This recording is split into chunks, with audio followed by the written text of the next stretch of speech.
this element of time is really a construct. I think we all agree with that. It's something that we create. Like New Year's Eve, we create New Year's Eve, and we create. We created the calendar. Humans did, and of course, there's seasons and things like that. We named the seasons, and most people judge the calendar by Super Bowl Sunday. That's the big holiday. Oh, that's not a holiday, is it? But yeah, New Year's Eve is New Year's Day. It's a mark of the new year, and a lot of times people kind of look at that as a new beginning in many ways. I do. I really do. We usually do a vision board, for the new year, and kind of, set some goals and that type of thing. And I guess tonight I wanted to kind of look at that, as far as our invitation in our meditation, what to look for, and what to really like invitation to what we want to take into the new year. Really, do we want to take in some of the old stuff from 2020 into 2021? Perhaps maybe we don't want to take any of that in there. And what I mean by that is that our personalities and who we are is really, really conditioned. And we are conditioned beings in such a way that we're born into this world, and people, as a young person, people will tell us who we are, and what their background, who our parents are, and where we live, and all this information that we take in, and we believe it all, And then after we age a little bit, maybe 3 or 4 years old, then we start telling ourselves these things and start creating us. We create this ego, and it's very, very substantial by the time we're young adults, that we truly exist, and we're the most important thing on the earth, for the most part.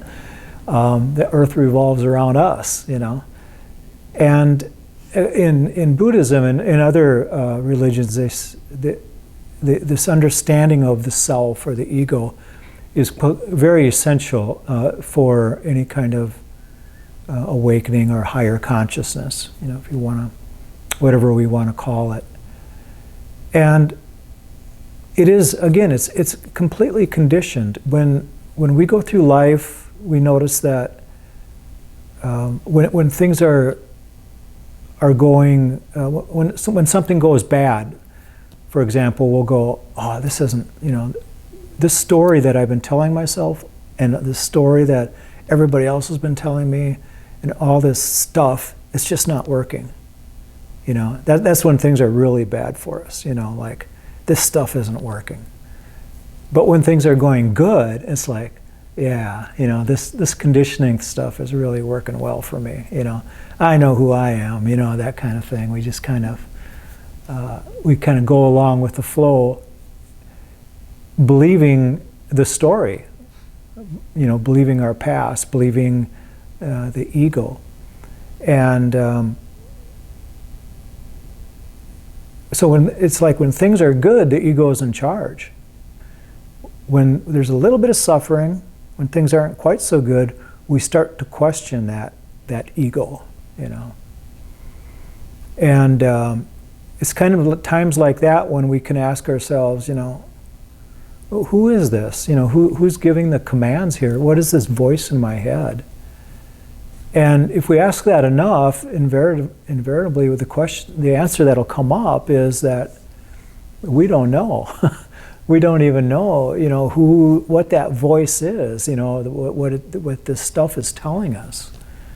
But we can say it's the voice of God or whatever, or it's our voice, that we're hearing, and things like that. A lot of times when I meet somebody that's bilingual, speak a lot of languages, I'll ask them what language they think in. It's very interesting. they get the eye roll. They kind of look up like that. They have to really think about it. And those are people that weren't born in the United States and that have come here and they've learned the language well, but yet that's not their native language. I ask them, what language they think in, and it's usually the language that they were using as a small child. Although I know of people that were small children that were learning all sorts of languages because their parents were traveling. One girl I knew, her father was in the oil business, and he was going from.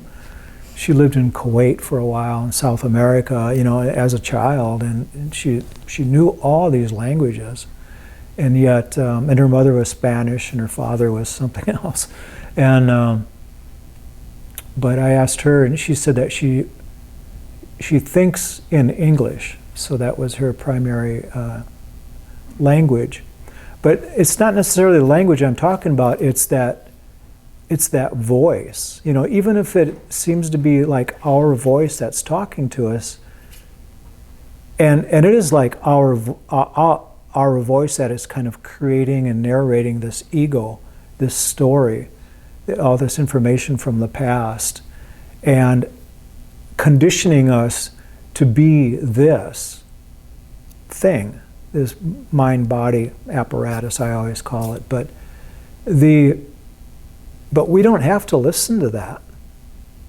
And a lot of times when you meet people that are really, really independent, they're not listening to that narrative. They're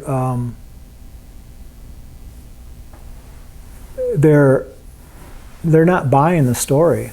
They might know what their past is, but that is not making them who they are now. And that's what I'm talking about as far as going into the new year. Going into 2021. What do we want to bring with us into that year, even though it's just the time factor is a construct? What do we want to take into that? And in a lot of people's ways of looking at this, it's an opportunity to make some big changes. Of course, anytime we can make those changes at any time, but sometimes New Year's is the time that people want to do it. A new year, a new me, that kind of thing. So our meditation tonight will be kind of based on that. I thought we would kind of construct and look at a thing called Ikigai. I've mentioned it in here before, but Ikigai is sometimes it's pronounced Ikigai, like ew, but it's usually pronounced Ikigai, and it's a Japanese word that means your purpose in life, and it's something that is a formula of 4 elements, and those 4 elements are finding what you love to do, finding what you're very, very good at doing, and finding what benefits other people, that is good for society, and also finding what puts food on the table for you, something that has a return to it. And if it means a financial return, that works. Sometimes just a return of inspiration or something like this. Some kind of a return for our effort. In other words, if we don't need the money, we might do something that is not financially rewarding. We don't need that reward. We need some other kind of reward, just benefiting us in somehow. And if these things don't have all these 4 elements, usually it won't last very long for us. We have to love it. We have to be very good at it. Otherwise, we'll struggle. We can love something and it can pay real well, like a job, and we've probably been in that situation, and it doesn't stay. I mean, I love the. We can love something, and have it pay well, and it benefits a lot of people, but if what's that 3rd element I left out? Not good at it. not good at it. Yeah. And it happens. It happens all the time. You know, you're fired. Why? Because you're not good at what you're doing. But I love it. we can be very, very good at something, and it can benefit a lot of people. And there's and we can love it, but if it doesn't pay, if it doesn't get some kind of a feedback for us, we will likely find interest in another area. And again, that reward could be anything. So I'm not going to dwell on this all night long because we want to get a meditation in here. But this Ikigai has to have these 4 elements, and that's what I'll be guiding us into that for the meditation. The meditations that we do here aren't necessarily always this kind of meditation where we're looking to get something out of it. Usually meditation is the practice of letting go, it's surrendering. And in that surrendering we find this presence. You know, we come into this present moment reality, or this present moment consciousness, and there we can sit and realize our true nature. And the advantage of that, of course, is that we realize that there's more to life than this stuff out there, that we can find our ultimate happiness from within. We don't need anything out there to bring that up. And that, of course, that is the result of doing a meditation based on letting go. This meditation is just a little bit different, just because we're going into a new year. We'll do a practice, kind of a contemplation type of practice. In some traditions, they would call this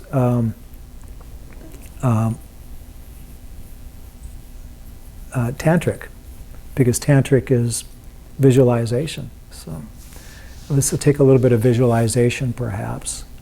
And so I'll guide us through this, and we'll see how it works out for you.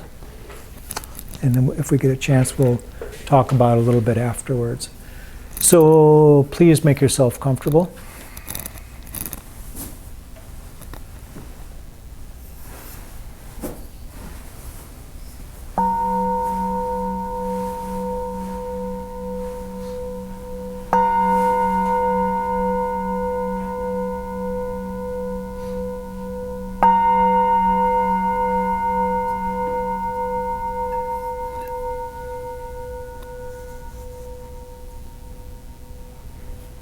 Gently close the eyes.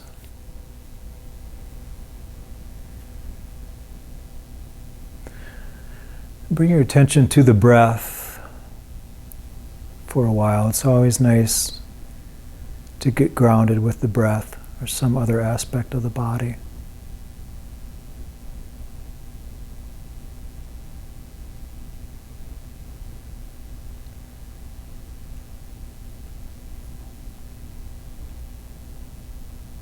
Just ask yourself, where do you feel the breath?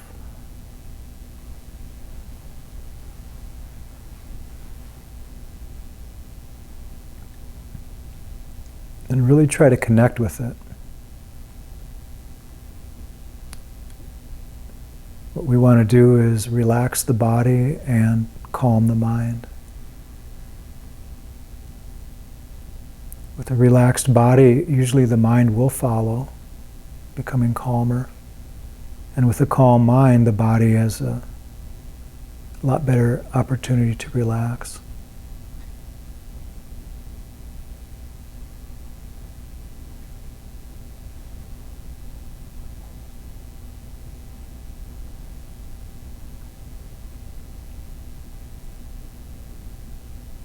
And if you like, use the breath to kind of sweep the body with relaxation, starting at the top of the head.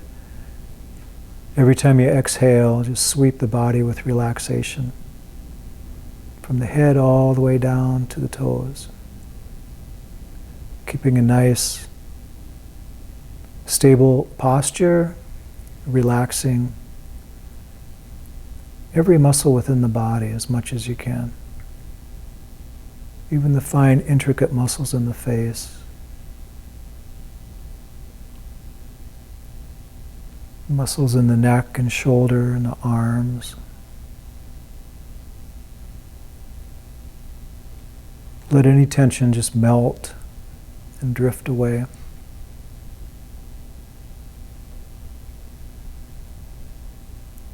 Relaxing the back, the legs.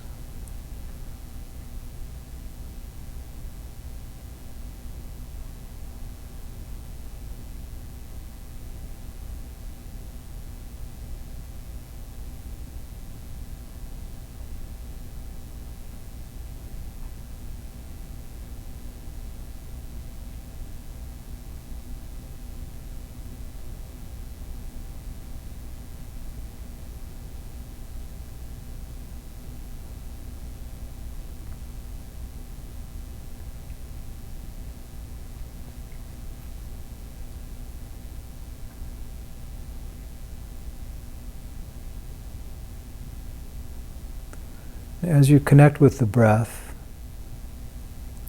just kind of review some of the things that happened in 2020.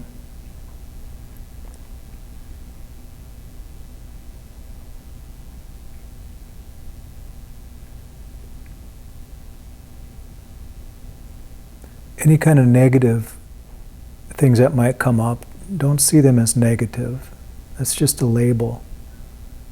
And replace that negative with a lesson, that everything is a lesson for you.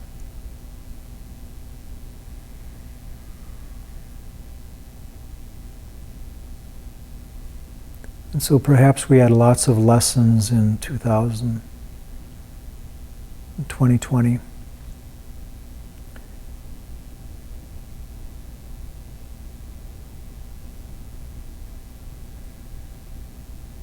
And of course, lessons are opportunity for growth. And we can use that growth and take it into the new year. So if there's something that we want to take with us, of course, it would be the lessons and the learning that we've done.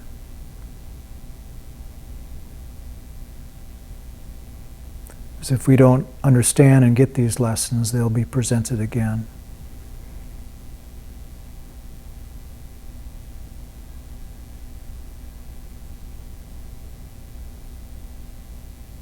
And we might feel like we're doing our purpose in life already. And one thing about Ikigai, which is another formula and another name for purpose, our purpose in life, is that purpose can change. And we want to remember that at all times. That might be one of the key elements of the Ikigai, is that it can change. It's like choosing our roles wisely. What role do we want to play in life? What role do we want to have? Do we want to have the role as a meditator? The role as a meditation teacher, perhaps?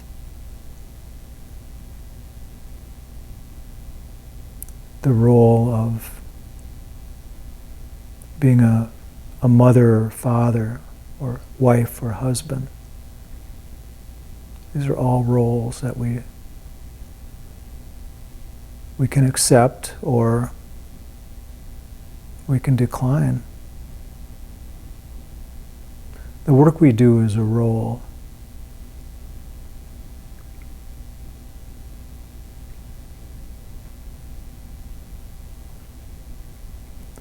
And even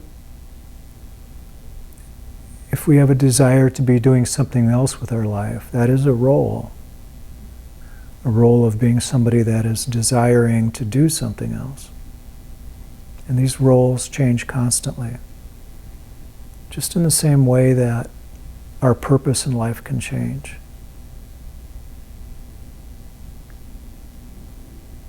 So taking on a role doesn't necessarily mean it's our calling or our purpose. But in the tradition of the Japanese, Ikigai is a word that came from Okinawa. It means a purpose in life. And so we can ask ourselves, what do we love to do? And I'm sure more than one thing will come to mind.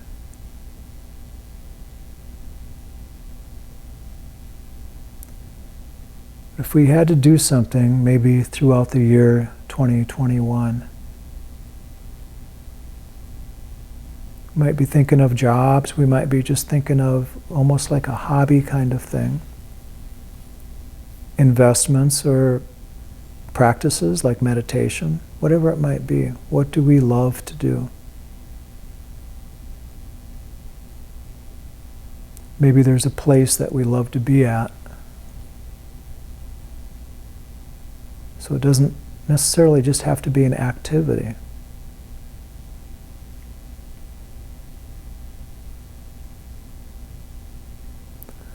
I once met a person that loved to read. And he found the ideal job. He was a limousine driver. He was constantly waiting for people to come back, come out of the bar, come out of the party, or come out of the meeting. It was wonderful. He could just sit and read all day long.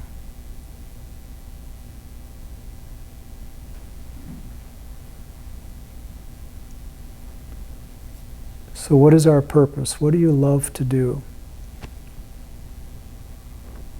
Maybe keep 3 things in mind, or 2 or 3 things. And does this thing serve other people? Is it good for mankind?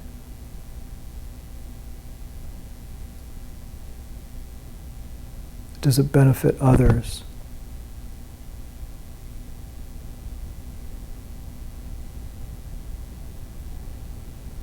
If there's something that you love to do and it's destructive or does not benefit others, there can be a problem with that.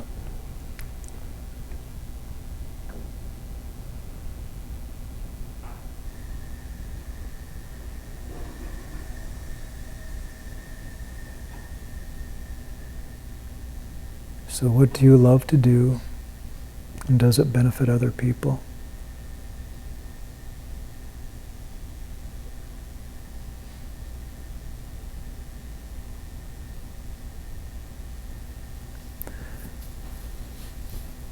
And this thing, this purpose, are you good at it, or is it just something that you enjoy doing it, or are you naturally good at it? Are you in your flow when you're doing it? Or when you're at this place, or whatever it might be?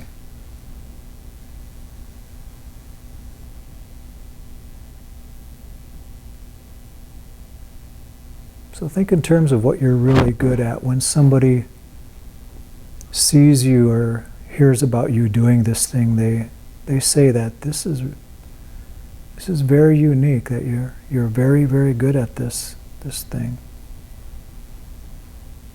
Something that comes easy for you and natural.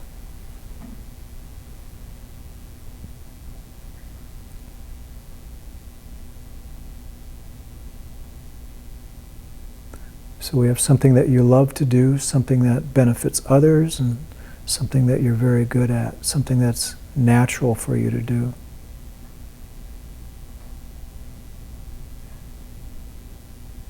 And then, of course, the 4th category is there a reward for this thing? Is there a personal reward of some type? Does it fulfill you? Does it fulfill your heart, or does it fulfill your need for excitement or inspiration? Does it fill your need financially, if necessary?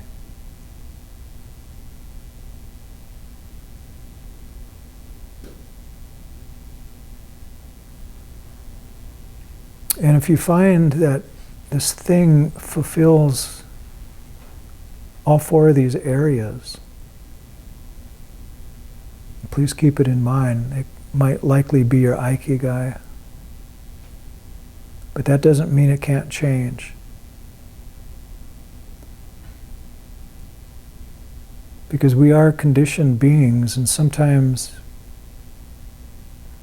when we come upon something that's working, we can have difficulties telling ourselves that it's time to move on. And we can just continue to plug away at what we've been doing all along. And possibly waking up one morning realizing that this is not for you anymore. But we don't want to have that happen in a desperate situation.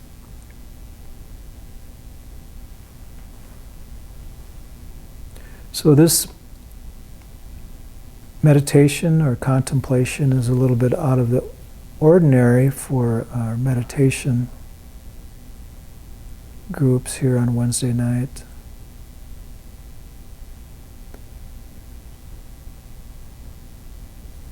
If there's any negativity that comes out of as a result of any of this, see if you can investigate that and let it go.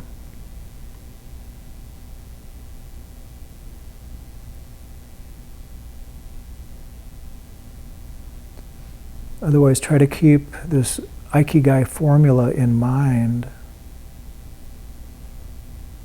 and see if it fits the things that you're doing in life. And if not, maybe reconsider.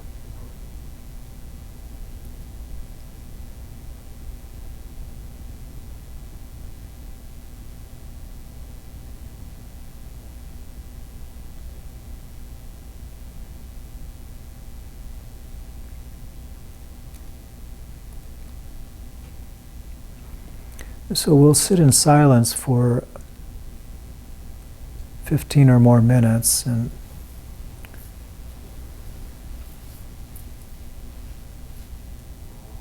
use the silence, of course, for anything that you like, but just a refresher on the Ikigai, something that you love to do, something that benefits others, something that you're good at, and something that has a reward of some type.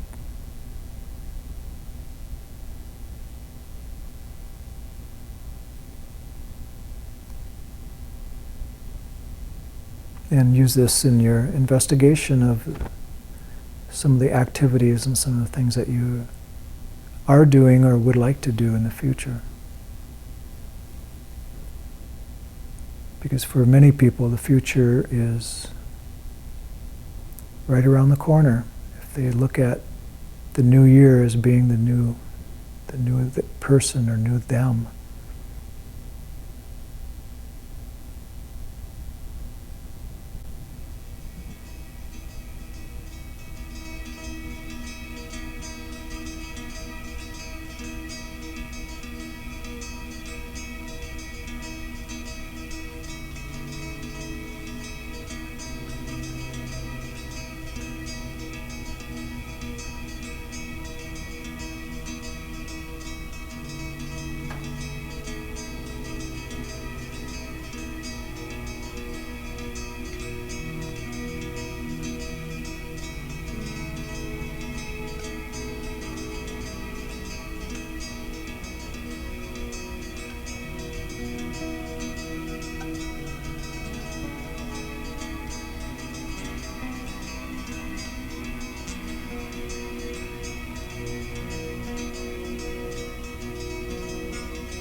Bring your attention back to the breath. Bring your palms together in front of you if you like. May each of us and all beings be well, happy, and peaceful. May no harm come to us, and may no difficulties come to us. May we all meet with spiritual and worldly success. May we have the patience, the courage, and the understanding to meet and overcome any problems or difficulties that we might face.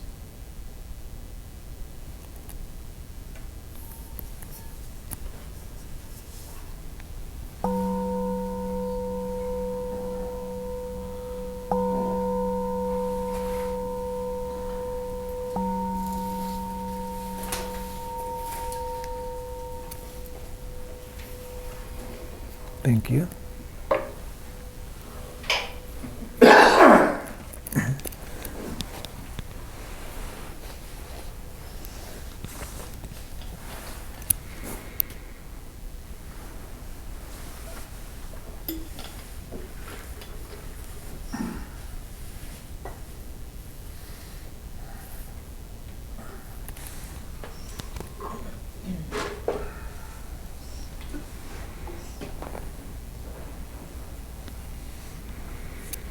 So, what do we want to take into the new year with us?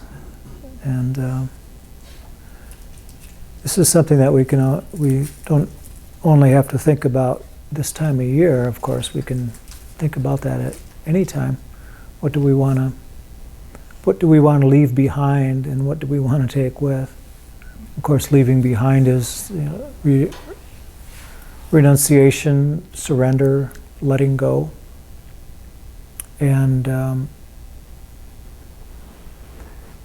what we want to take with us is, of course, anything that benefits ourselves and benefits other people. And, life has lots of wonderful things in it, lots of joy, and we should take advantage of that. You know, at least this time around, if we can do something and do things that we love to do, and that is really a gift for us, something that we're good at. And you know, we all have our natural talents, and you know, things that benefit other people and that have some kind of a reward. For myself, I quit playing music for 5 years. I was a professional musician all my life, and then I got burned out. You know, I literally got burned out, and I was playing the same. When I moved to Arizona, I wanted to continue playing music. I didn't want to play in a band, and I didn't want to have to rely on other people, you know, to perform and that kind of thing. So I played just exclusively solo guitar as a guitarist. And the first restaurant that I walked into, I liked the restaurant, and I told them they should hire me. I'm a guitarist, and that's what you should do. And they did. I was surprised. But I ended up playing there for 14 years. And it was a really good gig. You know, it's probably some kind of world record as far for a musician, you know, just somebody coming off the street and saying, you know. I had some agents that worked for me, and they'd say, you know, I got you a job and you want to play it? And I said, not really, you know. So I thought, well, I better just hang it up. So I stopped playing. But just recently, I was selling some guitars, not recently, about 9 months ago. I was selling some guitars, and I pulled them out, and I started looking at them and thinking, oh yeah, this nice guitar. And I started playing it, and then I just started playing again and again. Every day now, a little bit. And but I really found that I enjoyed doing that in conjunction with meditation. And so I decided to, you know, take more of that into next year, play music, and so that's kind of one of my Ikigais that came up for me. it benefits other people. Meditation, I enjoy doing it. Seems to fit all 4 categories. I guess that's it. If you want more information about the 10-week program coming up on the 9th, just go to meditationlearningcenter.com. And otherwise, have a Happy New Year, everyone. New Year's celebration, and be safe, be well, and we'll see you next year.